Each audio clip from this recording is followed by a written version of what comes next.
보자. 김영랑의 모란이 피기까지는과 그 다음 두 번째 작품 그날 나는 슬픔도 배불렀다. 두 작품 다 역설적 표현이 두드러진 특징을 갖고 있어서 하나씩 좀 정리를 해보면 가에 자 일단 모란이 피기까지는 요거는 자 일단은 요거는 30년대 가에 대한 정리입니다. 30년대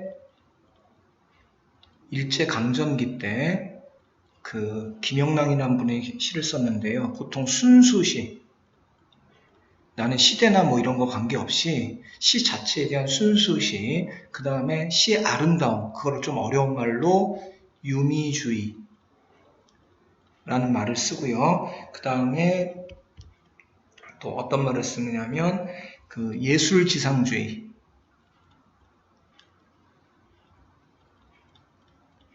그 다음에 언어의 아름다움, 그러니까 표현 부분이나 표현이나 은율, 말 다듬기 이런 것들에 초점을 맞추어서 사회의 어떤 문제점이나 이런 것들 없이 그 자체의 그 마음을 표현한다거나 하는 순수함을 표현하는 거에다 초점을 맞춘 게 이 김영랑의 시고요. 그게 또 나름대로 일제에 대해서 저항하는 방법이었다라고 또 평가하는 사람들이 있기는 합니다만은 자, 그런 맥락이고요. 자, 이 모란이 피기까지는 해서는 생각을 해줘야 될 게 시에서 모란과 동일한 의미, 모란과 같은 의미로 사용된 단어들은 동그라미를 칠 거고 그 다음에 이 두 편 다 역설법을 바탕으로 하고 있어서 역설법의 다른 예 정리할 겁니다. 다른 예 연결해가지고 요거 물어보는 문제가 반드시 출제가 될 거고 그 다음에 그 세 번째가 정서적인 측면, 정서, 태도 변화 요런 거에다 초점을 맞춰서 지금 요거는 정리를 할 거야. 그래서 하나씩 봐보면은 자 보겠습니다.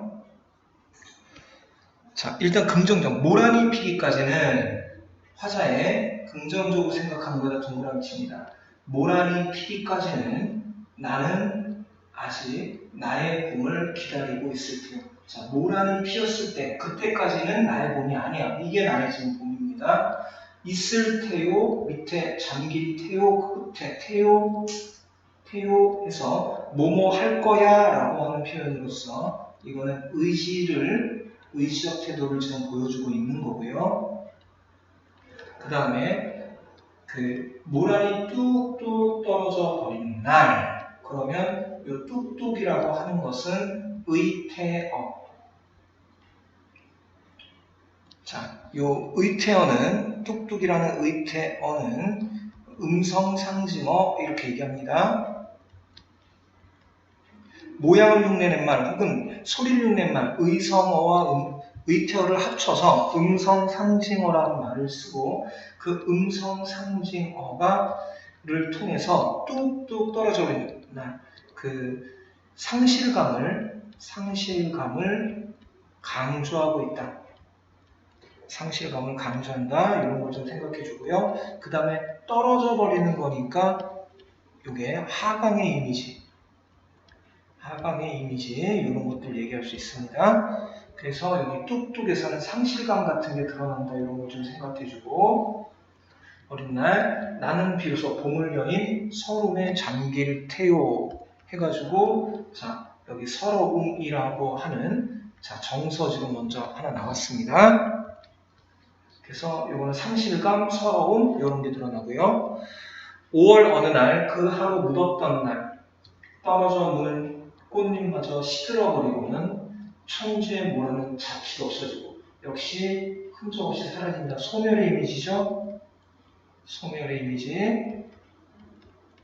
여기 뭐 하강 내지는 소멸의 이미지가 계속 반복되는데 뻗쳐오르던 내 보람 서운케 무너졌다. 뭐가 보람? 모람 자체가 보람입니다.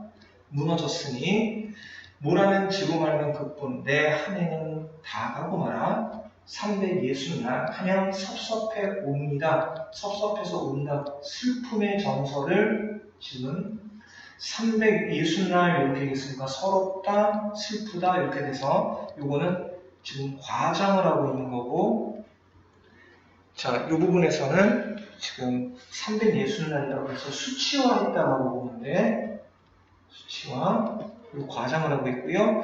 그다음에 모란이 피기까지는 나는 아직 기다리고 있을게요. 찬란한 슬픔의 봄. 그래서 찬란한 슬픔의 봄이 역설적 표현. 역설적 표현으로 지금 이게 의미가 강조가 되는 그런 작품이 되겠고요. 그 다음에 도치법. 도치라는 건 어순이 바뀌었다는 겁니다. 어순이 바뀌었고, 역설적 표현은 모순된 표현. 겉으로는 저기 이상합니다. 모순된 표현이지만 속에는 진실을 담고 있는, 그래서 의미를 강조하는 효과가 있는 게 역설법이고요. 그 다음에 맨 처음 부분과 여기 맨 처음 부분과 맨 끝 부분이 지금 같은 형태로 이렇게 나타나고 있어서 요거는 수미상관 구조다라고 얘기합니다. 역시 수미상관은 운율을 얘기하고 의미, 기다리겠다라고 하는 그 기다리겠다라는 의지, 그런 의미, 주제를 강조하고, 그 다음에 여운을 주고 시의 통일성을 주는 효과가 있습니다. 시의 통일성을 주는 효과. 자, 이런 것들이 지금 모란하고 관련해서의 지금 전체적인 특징이라고 보면 되겠고, 역설법의 다른 예는 여기 요 밑에 작품까지도 다 연결시켜가지고 조금 설명하면 되겠습니다.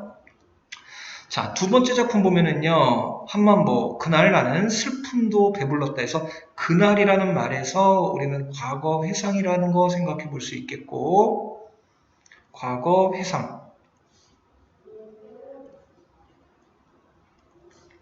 이걸 회상, 자, 과거 회상하고 있다는 거 생각해 볼 수 있겠고요. 자, 근데 아래층에서 물 틀면 단수가 되는 좁은 계단을 올라가야 하는 전셋방. 근데 전셋방은 전셋방인데 그 위층 아래층, 옛날에는 배관 자체가 요즘 같지 않아가지고 5층 같은 건물에서 1층에서 만약에 물을 쓰게 되면 5층은 물이 안 나오는 이런 경우 되게 많았습니다. 수압이 안 돼가지고. 자, 요즘은 이제 그런 것들은 어느 정도 다 커버할 수 있게끔 배관이 배치가 되는데, 그런 단수가 되는 그런 전셋방에서 만학이라는 건 늦은 공부입니다. 그러니까 나이가 좀 들어가지고 그 공부를 하는 나의 등록금을 위해 사불세방, 월세를 내는 겁니다. 사이가 좋았나봐요. 이 형제간에 사이가 좋았나봐. 그러니까 동생의 그 대학교 등록금을 위해서 전세금을 빼가지고 월세로 돌리고 그걸로 등록금을 해주는 형님네. 그래서 여기까지 쭉 보여지는 부분이 지금 가난하다라는 거하고, 그 다음에 형제간의 우애 뭐 이런 거 드러나긴 하는데, 어쨌든 그래서 지금 화자의 상황은 지금 이사를 하는 상황입니다. 뭐 때문에? 등록금 때문에 이사를 하는 상황. 그리고 가난하다는 거 알 수 있습니다. 자, 달그닥거리는 달그닥거린다. 뭐 이런 것들이 이제 의성어가 되겠죠. 그러면 둘이 표현상에서는 의성어, 의태어, 음성상정어가 사용됐다 가능합니다. 생동감을 준다 가능합니다. 밥그릇들, 베니어판으로 된 농짝을 미역하고 나르고, 베니어판이니까 얇은 합판으로 되어 있는 농짝이니까 역시 이것도 이 농짝이든지 밥그릇이든지 다 가난함을 보여주는 거야. 그리고 세간살이가 얼마 안 된다는 거니까 역시 가정에서 정면하게 까보이는 이삭질, 여기도 가난하다는 거 알 수 있고요. 가슴이 한참 덜컹거리고 이사가 끝났다. 자, 누구의 가슴이요? 화자의 가슴이. 되게 미안했겠죠? 속상했겠죠? 그런 것들. 그래서 덜컹거리는 이사가 끝났다. 그래서 그 마음이 심란한 마음, 안타까운 마음, 어쩌면 슬플 수도 있고요. 이런 마음들을 덜컹거린다라는 걸로 표현을 했습니다. 그래서 요 이사한 그 자기 상황을 얘기를 했고, 형은 시장골목에서 짜장면을 시켜주고 쉽게 정리될 살림살이를 정리하러 갔다. 같이 먹을 만도 한데 이거를 주고 갔다는 건 뭐 돈이 없었을까? 그건 알 수가 없겠고요. 나는 전날 친구들과 깡소주를 마신 대가로 뭐 역시 안주, 이때는 나이가 얼마나 되는지 모르겠지만 안주 살 정도의 대학생들의 돈이 있지는 않았습니다. 어쨌든 마신 대가로 냉수 한 대접으로 갈증을 풀면서 짜장면을 앞에 놓고 이상한 중국집 젊은 부부를 보았다. 자, 그럼 이제 요거는 이제 앞에 이상한 경험, 첫 번째가 이상한 경험이고요. 그리고 여기서는 이제 중국집 모습인데요. 거기에 뭐라고 했냐면 이상하다고 했습니다. 자, 어떤 점이 바쁜 점심시간에 맞춰 잠자준 아기를 고마워하며 젊은 부부는 밀가루, 그 연약한 반죽, 튼튼한 미래를 꿈꾸듯 명랑하게 전화를 받고 서둘러 배달을 나갔다. 자, 어떻게 보면은 조금 젊은 부부들이 여기 나온 것처럼 가난할지는 모르겠어요. 그러니까 아주 부유하지는 않은 그런 모습인데 굉장히 열심히 사는 모습을 보여주고 있는 것. 그래서 이들의 모습을 보면서, 이 젊은 부부의 모습을 보면서 나는 그 모습이 눈물처럼 아름답다. 눈물처럼 아름답다. 감동했다는데 이 부분도 뭐라고 볼 수 있냐면 역설이 사용됐다고 볼 수 있어요. 눈물처럼 부정적인 아름답다, 긍정 이렇게 같이 만나니까 그 다음에 물배가 부른데도 짜장면을 남기기 미안하여 마지막 면발까지 다 먹고 나니 더부룩하게 배가 불렀다.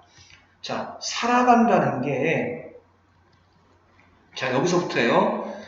눈물처럼 아름다웠고 미안하기도 했고 다 먹고 났고 그리고 그 살아간다는 게 그날 나는 분명 슬픔도 배불렀다. 자, 슬픔도 배불렀다. 요게 역시 역설입니다. 역설입니다. 그래서 그날 나는 슬픔도 배불렀다는 건 이사하는 상황에서 가난하기 때문에 전셋집에서 월세로 바뀌어야 되는 이런 자기 처지에 대한 어떤 슬픔이나 서러움 같은 걸 텐데 열심히 살고 있는 중국집 이걸 보면서 그거에서 감동하고 그래서 물질적으로는 가난할지 모르지만 형으로부터 받은 어떤 그런 물질 등록금을 대주는 부분이라든가 그 다음에 가난하지만 중국집을 하면서 서로 오손도손 살아가는 이런 사람들의 모습을 보면서 그러면서 정신적으로 배부름 이런 것들을 느꼈다, 감동했다 이런 정도의 의미로 보면 되겠습니다. 그래서 이런 맥락으로 볼 수 있으면 되겠고요. 자, 그래서 각각에서 지금 문제 하나하나에 대한 설명을 좀 하도록 할 텐데요. 각 설명으로 적절하지 않은 겁니다. 그러면 색채어라고 하는 건 그 다음에 대상의 불변성을 부각한다. 그러면 색채어라는 건 색을 나타내는 건데 부각한다라는 건 요게 도드라져 보인다. 불변성, 변하지 않음을. 그러면 여기서 지금 얘기하고 있는 거는 지금 모란 같은 걸 얘기를 해야 될 겁니다. 근데 모란의 어떤 모습이 변하지 않는다? 근데 여기 지금 변하고 있죠. 그러니까 그리고 색깔을 나타내는 말도 특별하게 보이지 않는 것 같습니다. 따라서 지금 1번을 답으로 봐야 될 것 같은데 나머지들도 따져보겠습니다. 2번에 수미상관구조 아까 얘기했는데 변형됐다라는 건 위아래를 갖다 살펴보면 완전히 똑같지 않죠. 기다리고 있을 때요 찬란한 슬픔의 본 그래서 변형을 시켜놨습니다. 도치법수보에서. 그리고 그런 도치나 이런 것 통해서 변형을 통해서 주제 강조한다. 요거 맞겠고요. 맞는 거고요. 그 다음에 도치의 방식으로 시상을 마무리할 시적 의미. 도치법은 강조의 의미 갖고 있는 거고요. 맞고요. 그 다음에 음성상징어 아까 뚝뚝이라고 하는 거 있었죠. 뚝뚝. 그걸 통해서 뚝뚝 해서 움직임, 밑으로 떨어지는 모습 그걸 통해서 인상적을 드러내고 있다. 맞는 말이고요. 그 다음에 작품의 표면에 나타난 화자가 표면에 화자가 나타났다는 건 나라는 말이 나와야 된다는 거예요. 그럼 정서를 직접적 나는 여기 나라는 말 나와 있고요. 나는이라는 말 해서 직접적으로 나와 있고 그 다음에 서럽다, 서름 이런 거 나와 있으니까 요것도 지금 맞는 게 되겠습니다. 그래서 우리는 1번이 답이라는 거 확인할 수 있고, 선생님이 지금 문제 자료를 같이 올려줄 건데 문제 하나하나 풀 때 지금처럼 말들을 다 따져줘야 됩니다. 안 그러면 제한된 문제 가지고 우리는 공부를 마무리 지을 수가 없다는 거 좀 생각하고 봐주시고요. 자, 그 다음에 자, 두 번째 문제 보면 A와 B에 대한 설명으로 적절한 것 그랬는데 여기서 A는 지금 어느 날 해서 뭐냐면 모란이 떨어진 날입니다. 모란이 떨어져 버린 날, 무덥던 날 모란이 떠들어 꽃잎마저 모란이 떨어져서 시들어 버린 날이고요. 그 다음에 여기가 아마 이사한 날일 텐데 B가 어디 있더라? 어디 있나요? 그날 여기 그날 해서 여기는 이사를 하고 그 다음에 중국집에서 짜장을 먹었던 그날. 그럼 A는 대상과의 소통이 확대된 시간, 확대란 말 쓸 수 있는지 모르겠습니다. 그리고 단절이란 말 좀 이상하고요. 유대감, 그 다음에 거리감 이상하고요. 지금 이 어느 날은 모란이 떨어지는 거 보고 상실감을 느낀 날일 테고, 그 다음에 중국집의 짜장, 그날은 내가 가난했지만 그 사람들 사이에 정을 느낄 수 있는 그런 시간이었을 겁니다. 그래서 요거는 지금 적절한 거니까 바로 맞는 걸 찾아가는 쪽으로 가는 게 더 맞을 것 같아요. 그래서 희망을 갖는다 말이 이상하고요. 그 다음에 권태, 지루함을 느꼈다 말이 이상하고요. 그래서 소멸로 인한 슬픔, 네, 요거 가능하네요. 그리고 슬픔 속에서도 아름다움을 발견한 시간, 네, 4번이 답이 되겠네요. 나머지는 얼토당토 안 해가지고 무슨 설명할 거리가 없습니다. 자, 그 다음에 31번, 요게 조금 복잡한데 별표를 좀 치시고요. 가와 나에 대한 설명으로 적절하지 않은 것, 시에서 대비, 자, 대비된다, 대조되는 것, 요 차이점이 드러나는 거는요. 정수나 태도, 이미지가 제시될 때 화자의 처한 상황이나 대상에 대한 인식을 강조하는 효과가 있다. 네, 강조한다. 다른 말로 대비를 통해서 부각한다, 강조한다 이런 말을 씁니다. 부각, 강조. 그런데 상반되거나 이질적인 정서나 태도, 이미지들이 함께 나타날 때는 표면적으로 모순이 되어 있는 것처럼 보이기도 한다. 자, 요거는 지금 이건 역설에 대한 지금 설명을 하고 있는 겁니다. 하지만 시인은 그 모순적으로 보이는 것들을 통해서 표면적 진술 너머에 있는 보다 높은 차원의 인식을 보여준다. 해서 자, 여기서부터 여기까지가 지금 역설법에 대한 설명을 하고 있는 거고, 여기는 그 대조라고 하는 게 그 어떤 의미라든가 정서라든가 이런 것들을 부각하거나 한다라는 걸 지금 보여주고 있는 부분이 이 부분이 되겠습니다. 자, 그래서 가에 보면 섭섭해 우옵내다가와 아직 기들리고 있을 테오에서는 꽃이 사라진 것에 대한 화사의 태도가 대비된다. 자, 대조된다는 의미예요. 반대된다는 거야. 그 웁니다는 거는 좌절인데 나는 기다린다는 건 다시 소망을 갖겠다라는 거니까 좌절과 소망이니까 서로 대조. 예, 가능한 말이 되겠네요. 그 다음에 찬란한 슬픔은 모순된 진술처럼 보이지만, 자, 요게 역설법이었죠. 표면적 진술 너머에 화자의 인식이 담겨 있으면, 자, 결국은 요건 역설법이다. 이런 얘기가 되겠습니다. 그러니까 맞는 말이고요. 연약한 반죽과 튼튼한 미래에서는 이미지의 대비를 통해, 자, 연약하다와 튼튼하다의 이미지 대립을 통해서 희망을 잃지 중국집 젊음. 저 미래에 대한 요 튼튼한 미래는 다른 말로 보면 희망을 갖고 있다 이렇게 볼 수 있겠죠. 그러니까 앞으로 연결. 그것이 건강한 삶이다. 가능하니까 맞는 말입니다. 그 다음 이 상황과 눈물처럼 아름다워에서는 중국집 젊은 부부에 대한 태도가 대비된다. 즉 뭐냐면 이상한 중국집이라고 했다가 거기에 살고 있는 부부들이 눈물처럼 아름답다고 얘기하는 거니까 여기에는 약간 좀 부정적인 이미지 그런 말, 여기는 긍정적 이미지가 지금 연결이 돼 있다고 볼 수가 있겠습니다. 그러니까 맞는 말이 되겠고요. 자, 5번 답지가 되게 복잡한데요. 잘못 읽으면 답이 없다. 이상해. 머리 아파. 그리고 아무거나 찍습니다. 자, 보세요. 슬픔도 배불렀다는 모순된 진술을 통해, 자, 여기까지 맞아요. 중국집 젊은 부부의 고단한 삶과에 대비해서 느끼는, 그거에 대비해서 느끼는 화자의 자신의 삶. 자, 그러면 부부의 고단한 삶과 화자의 삶이 서로 이렇게 반대가 된다, 이런 의미가 돼요. 이 답지 말대로 하면. 그런데 지금 화자 자신도 가난하고 젊은 부부도 가난한 상황에서 아주 성실하고 부지런히 사는 모습, 그래서 그거에 대해서 동병상련 내지는 어떤 감동 같은 걸 생각하면서 나도 열심히 살아야지, 뭐 이런 결심을 했다고 볼 수 있겠거든요. 그러니까 화자 자신의 삶에 대해서 만족감, 말도 안 됩니다, 지금. 나 저 사람들보다 더 괜찮게 살고 있어. 잘 살고 있어. 그러니까 나 이 정도로 만족해. 이런 거 전혀 관련이 없어서 지금 5번입니다.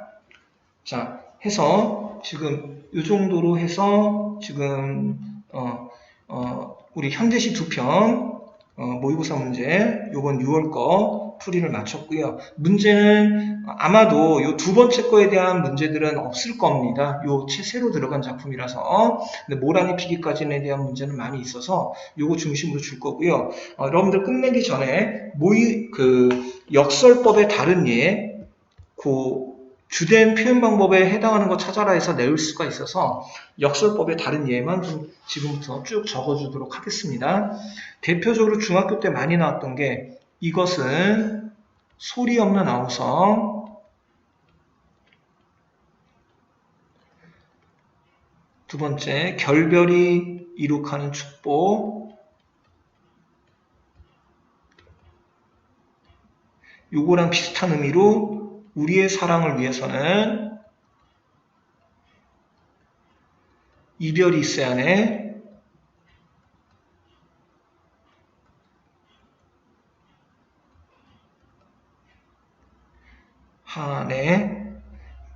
네 번째, 겨울은 강철로 된 무지개.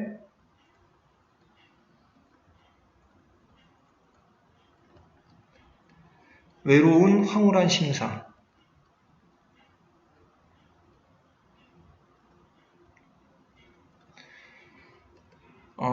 대표적으로 님은 같지만은 나는 님을 보내지 않았습니다.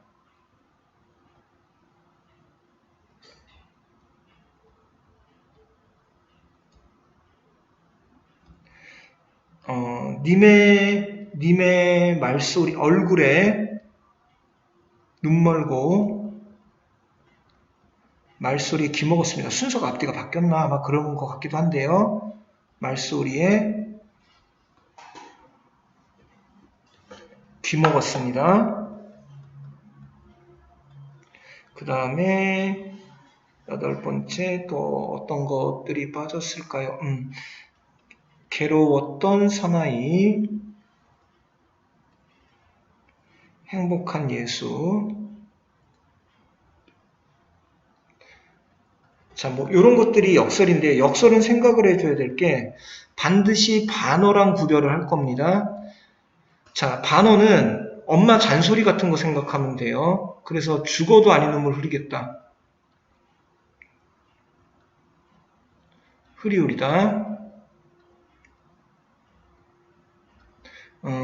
먼 훗날에 잊었노라. 뭐 김소월 씨가 보통 많이 나오는데요. 반대로 얘기하는 거고, 자, 이것은 소리 없다. 소리가 없다. 아우성 친다. 아우성은 있는 거고 소리는 없는 거죠. 결별, 이별했는데 축복, 사랑하는데 이별, 그 다음에 겨울인데 무지개, 외로운데 황홀하다, 그 다음에 님은 갔는데 보내지 않았다, 그 다음에 얼굴을 보고 있는데 눈 멀었다고 얘기하고요. 그 다음에 말소리는 들리는데 귀 먹었다고 얘기하고요. 괴로운데 행복한 사람이라고 얘기를 합니다. 이것처럼 서로 반대되는 이미지나 의미의 말들이 서로 엉겨 있는 것이 역설이에요. 그래서 역설하고 반어를 구분하는 문제가 반드시 출제될 거라는 거 생각하시면 되겠습니다. 자, 질문은 올려주시고요. 이렇게 마무리 짓도록 하겠습니다. 잠시 후에 고전시가 쪽도 설명을 하겠습니다.